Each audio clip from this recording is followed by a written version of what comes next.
জাতীয়তাবাদী মহিলা দল রায়কোট উত্তর ইউনিয়ন কমিটি গঠন উপলক্ষে মহিলা সমাবেশ। রায়কোট উত্তর ইউনিয়ন বিএনপির সভাপতি কাজী শাহ আলম ও সাধারণ সম্পাদক জামাল হোসেন মজুমদারের তত্ত্বাবধানে শুক্রবার বিকেলে মাহিনী উচ্চ বিদ্যালয় হলরুমে অনুষ্ঠিত হয়েছে।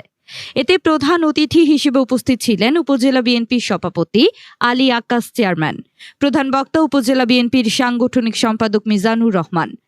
রায়কোট উত্তর ইউনিয়ন বিএনপির মহিলা বিষয়ক সম্পাদিকা ফাতেমা আক্তারের সভাপতিত্বে বিশেষ অতিথি হিসেবে উপস্থিত ছিলেন উপজেলা মহিলা দলের আহ্বায়িকা রাবেয়া সুলতানা চামেলি, উপজেলা মহিলা দলের সদস্য সচিব মরিয়ম আক্তার হেনা।